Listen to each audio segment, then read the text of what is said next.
안녕하세요. 말씀 묵상의 이광재 목사입니다. 저희는 어제 하나님과 재물을 겸하여 섬길 수 없다, 두 주인을 섬길 수 없다라는 부분에 대해서 같이 나눴습니다. 하나님이 우선순위가 되어야 되고, 하나님이 우리의 주인이 되어야 되고, 하나님께서 재물을 저희들에게 맡겨주셨다, 저희들은 청지기로서 삶을 살아야 된다라는 부분을 같이 나누었죠. 그것이 하나님의 질서이고 그 안에서 저희들이 진정한 자유를 누릴 수 있다라는 것이었죠. 오늘은 그 말씀의 연장선상에서 이 재물에 대한, 염려에 대한 부분을 말씀하고 계십니다. 오늘 말씀을 통해서 저희들이 이 땅을 사는 하나님이 주시는 넉넉한 삶이란 무엇일까? 염려 없이 사는 삶이란 무엇일까? 이 부분을 같이 나누도록 하겠습니다. 제가 기도하고 시작하겠습니다. 하나님 아버지, 감사합니다. 저희들이 이 세상을 살 때 염려하지 않을 수 없습니다. 그러나 그 모든 염려 가운데 정말 하나님의 뜻이 있습니다. 오늘 이 말씀을 통해서 하나님께서 저희들에게 말씀하시고자 하는 음성을 저희들이 귀하게 듣게 하여 주시고, 성령님께서 조명하여 주셔서 저희들의 삶 속에 진정한 주인 되시는, 주권자 되시는 하나님을 바라보며 저희들이 또 삶을 어떻게 헤쳐나가야 될지 지혜를 허락하여 주시옵소서. 감사드리며 예수님의 이름으로 기도드립니다. 아멘. 제가 마태복음 6장 26절에서 34절 말씀을 봉독해 드리도록 하겠습니다. 공중의 새를 보라. 심지도 않고 거두지도 않고 창고에 모아들이지도 아니하되 너희 하늘 아버지께서 기르시나니 너희는 이것들보다 귀하지 아니하냐. 너희 중에 누가 염려함으로 그 키를 한 자라도 더할 수 있겠느냐. 또 너희가 어찌 의복을 위하여 염려하느냐. 들의 백합화가 어떻게 자라는가 생각하여 보라. 수고도 아니하고 깁산도 아니하느니라. 그러나 내가 너희에게 말하노니 솔로몬의 모든 영광으로도 입은 것이 이 꽃 하나만 갖지 못하였느니라. 오늘 있다가 내일 아궁이에 던져지는 들풀도 하나님이 이렇게 입히시거든 하물며 너희일까 보냐. 믿음이 작은 자들아. 그러므로 염려하여 이르기를 무엇을 먹을까, 무엇을 마실까, 무엇을 입을까 하지 말라. 이는 다 이방인들이 구하는 것이라. 너희 하늘 아버지께서 이 모든 것이 너희에게 있어야 할 줄을 아시느니라. 그런즉 너희는 먼저 그의 나라와 그의 의를 구하라. 그리하면 이 모든 것을 너희에게 더하시리라. 그러므로 내일 일을 위하여 염려하지 말라. 내일 일은 내일이 염려할 것이요 한날의 괴로움은 그날로 족하니라. 아멘. 오늘 본문은 랍비들이 흔히 쓰이는 교육 방법을 예수님께서도 그 방법으로 말씀하고 계시는 것이죠. 작은 것에서 큰 것으로 나아가는 방법입니다. 자연 만물을 먼저 보라는 거예요. 공중의 새를 보라. 심지도 않고 거두지도 않고 창고에 모아들이지도 아니하되. 이것은 우리 인간이 재물에 대해서 집착하는 모습을 그대로 비유하고 있습니다. 저희들은 재물을 투자하고 그것을 막 모으고 거둬들이고 그것을 창고에 그득그득 채우는 그러한 집착하는 이 재물에 대해 집착하는 모습, 그것을 지금 비유하고 있는 것이죠. 근데 공중의 새들은 절대 그렇게 하지 않는다는 것이죠. 그럼에도 불구하고 하늘 아버지께서 그 모든 것들을 귀하게 기르신다, 이 말씀을 지금 하고 계시는 것입니다. 너희는 이것들보다 귀하지 아니하냐. 새를 보고 하나님의 뜻을 보라. 이 작은 것에서 큰 것을 볼 줄 아는 그런 시각을 가져야 된다라고 말씀하시는 것이죠. 또 너희 중에 누가 염려함으로 그 키를 한 자라도 더할 수 있겠느냐. 그래서 키는 나이 또는 목숨이라는 그런 단어와 같이 쓰이는 단어입니다. 키, 나이, 목숨, 이렇게 이런 용어들을 번갈아 가면서 이렇게 사용할 때 한 단어 가지고 그렇게 표현을 하는데요. 오늘 문맥상 보니까 이 나이나 목숨이 더 잘 맞을 것 같습니다. 우리가 이 생명에 대해서, 이 목숨에 대해서 염려한다고 해서, 여기 보니까 한자는 45cm인데요. 이 키를 따지면 한자지만 또 목숨을 따지면 1분 1초라고 할 수 있습니다. 이런 거 우리가 그것을 늘릴 수 있느냐? 그럴 수 없다라는 것이죠. 염려해서 그렇게 할 수 있다면 그렇게 할 수 있는 거지만, 염려한들 그런 것들을 하나님의 주권 가운데 있는 그러한 생명의 주권자이신 하나님이 하실 일들을 우리가 어떻게 할 수 없지 않느냐라고 말씀하시는 것이죠. 그래서 우리가 의복을 위하여 염려하고, 또 먹을 것을 위해서, 마실 것을 위해서 염려한들 그것들이 우리 가운데 채워질 수 있느냐라고 말씀하시면서 이 모든 것들이 우리에게 있어야 될 줄을 하나님이 다 아신다라고 말씀하시는 것이죠. 그러면서 말씀하시기를 입을 거, 이런 생명에 대한 또 어떻게 하면 재물을 모을 수 있을까? 이방인들이 그렇게 구한다는 겁니다. 왜냐하면 이방인들은요, 달리 하나님에 대해서 알지 못하기 때문에 자신들이 스스로 그것들을 책임지지 않으면 안 되는 그런 인생이라는 것을 그들이 알기 때문에 그렇죠. 그러나 저희들은 하나님이 아버지이시고 하나님이 이 자연 만물을 섭리 가운데 이렇게 창조하셨기 때문에 그것을 책임지시는 분이신다라는 것을 저희들이 알고 있다면, 하물며 하나님의 형상을 따라 저희들을 창조하셔서 하나님께 예배드리고 하나님을 아버지라고 부르는 저희들을 하나님께서 책임져 주시지 않겠느냐라고 지금 말씀하시는 거예요. 너무나 당연한 것 아닙니까? 오늘 보십시오. 들풀도 하나님이 입히신다는 거예요. 아궁이의 그 들풀은 실질적으로 그 당시에 땔감으로 쓰이는 아주 하찮은 것이었습니다. 그런데 그 들풀까지도 하나님께서 창조하셨고, 그 들풀이 해야 할 아무리 하찮은 일일지라도 하나님이 그 일을 위해서 하나님께서 입히신다는 거예요. 그런데 저희들이 하는 일들, 저희들이 하는 감당해야 될 그 사역들, 하나님 나라를 위한 이 복된 일들을 감당하는 저희들을 하물며 하나님께서 책임져 주시지 않겠느냐라고 말씀하시는 거예요.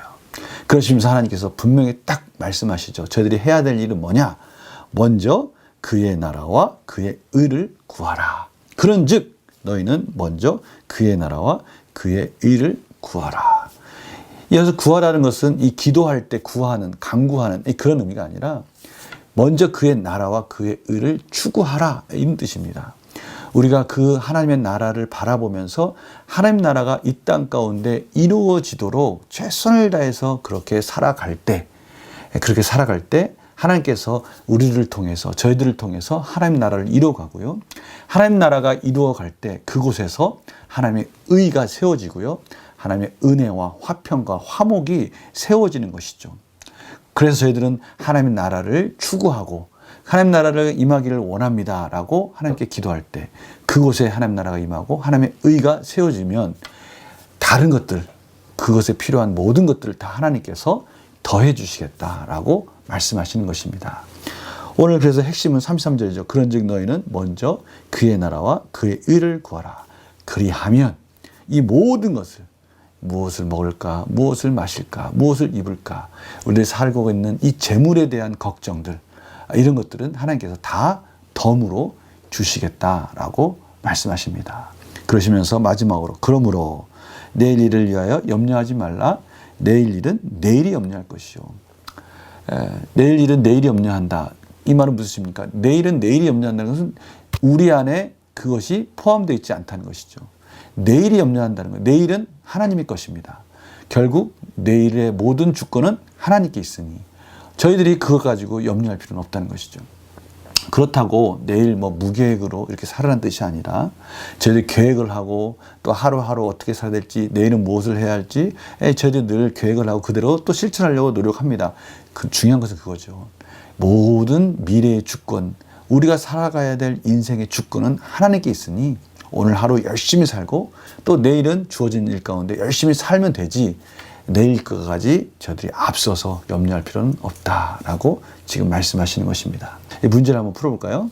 예수님께서는 왜 하나님의 나라와 의를 구하는 것을 우선해야 한다고 말씀하십니까?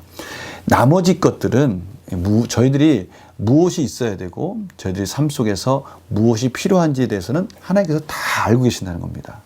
저희들의 우선순위에 대해서는 분명하게 하나님 나라를 추구하는 것을 우선순위에서 놓치면 안 된다라고 말씀하시는 것이죠. 하나님 나라를 향해서 저희들이 열심히 달려가는 우선순위를 세울 때 나머지 것들은 하나님께서 책임져 주신다라고 말씀하시는 것입니다. 이것이 하나님께서 세우신 질서입니다. 제가 앞에서 말씀드렸지 않습니까? 저희들을 창조하신 하나님, 저희들을 부르신 하나님, 저희들 하나님의 복된 일꾼으로 저희들 사명감을 허락해 주신 하나님께서 그 모든 것, 하나님의 자녀로서 살아가려고 할 때 하나님께서는 그 나머지 것들은 당연히 필요한 것을 아시기 때문에 채워주실 것이다 라고 말씀하시는 것입니다. 그래서 느낀 점 보면요, 하나님 나라와 의를 먼저 구하는 삶을 살 때 모든 것을 해결해 주신다는 말씀을 보면 무엇을 느낍니까? 하나님께 모든 걸 맡기는 삶이 어떤 것인지를 가르쳐 주시는 하나님의 또 저희들을 향한 뜻이기도 합니다. 예수님께서는요, 이 모든 것을 다 하나님께 맡기시고 아무것도 품지 않으시고 모든 것을 다 내려놓으시고 십자가상에서 돌아가셨습니다. 죽기까지 그 모든 과정 속에서는 염려하지 않은 것이 아니었어요. 예수님도 기도하시면서 정말 이 땀방울이 핏방울이 되도록 하나님께 간구했습니다. 하나님, 정말 이 길을 가야 됩니까? 이러한 힘든 과정 속에 그럼에도 불구하고 마지막에는 아버지요, 내 뜻대로 마시고 아버지의 뜻대로 되기를 원합니다 라고 하나님의 나라와 의를 추구하며 하나님께 모든 것을 맡겼습니다. 그리고 모든 것을 다 내려놓으셨을 때 하나님께서는 예수님 그 모든 것을 내려놓은 그 십자가 위에 저희들을 품을 수 있는, 저희들의 모든 생명들을 품을 수 있는 그 구원을 완성하셨습니다. 저희들에게 이제는 또 그 예수님의 그 걸음을 따라가라고 말씀하시는 것이죠. 저희들 삶 속에 무엇을 품는 것이 아니라 그것을 다 내려놓고 하나님께 맡길 때 우리 안에 하나님의 신령한 것들을 안겨주실 그 은혜를 저희들이 경험해야 된다라고 말씀하고 계시는 것입니다. 그래서 오늘 결단과 적용을 보면요, 최근 내가 사로잡혀 있는 현실의 문제가 있다면 무엇입니까? 없을 수가 없습니다. 저희의 삶 속에 늘 닥치는 문제들이 반드시 있습니다. 그때요, 내 생존을 넘어 다른 생명을 살리며 하나님을 기쁘시게 하는 삶을 살기 위해 무엇을 결단하겠습니까? 하나님 나라를 추구하는 삶으로 우리의 관점을 바꾸고 우리의 시선을 바꿀 때, 그때 우리가 해야 할 일은 무엇인지 지혜롭게 그 일을 할 때 하나님께서 나머지 것들을 다 책임져 주신다고 말씀하시는 이 음성 가운데 저희들이 그것을 경험할 수 있는 그런 기회다라고 생각하시면서 하나님께 결단하는 그런 시간들이 되기를 간절히 축원합니다. 지금 당면한 문제를 하나님의 시각으로 바꾸는 겁니다. 지금 저희들이 해야 할 이 생존의 문제를 하나님 나라와 의를 위해서 어떤 선택을 해야 될지를 결정하는 겁니다. 그때 하나님께서 그 모든 것들을 어떻게 완성해 가신지를 저희들이 경험하기를 원하는 하나님의 귀한 메시지, 오늘 아멘하고 순종하시기를 간절히 축원합니다. 제가 기도하고 마치겠습니다. 하나님, 저희 삶 속에서는 여러 가지 생존에 대한 어려움과 힘든 문제들에 봉착할 때가 있습니다. 그때마다 하나님의 나라와 의를 위해서 저희들이 관점을 바꾸고 그것을 결단할 때 하나님께서 어떻게 우리의 삶을 책임져 주시는지 저희들이 경험하기를 원하시는 하나님의 귀한 메시지를 받습니다. 저희들이 이 말씀 듣고 하나님 원하시는 지혜로운 결단을 하게 하여 주셔서 하나님이 일하시는 것을 목격하게 하여 주시옵소서. 감사드리며 예수님의 이름으로 기도드립니다. 아멘. 오늘 하나님이 주시는 이 귀한 메시지, 우리의 삶의 문제들 하나님의 관점으로 바꾸어서 아멘하고 순종하고 결단할 때 놀라운 기적을 경험하시고 그런 좋은 소식들이 들려오기를 간절히 축원합니다. 내일 또 뵙겠습니다. 안녕히 계세요.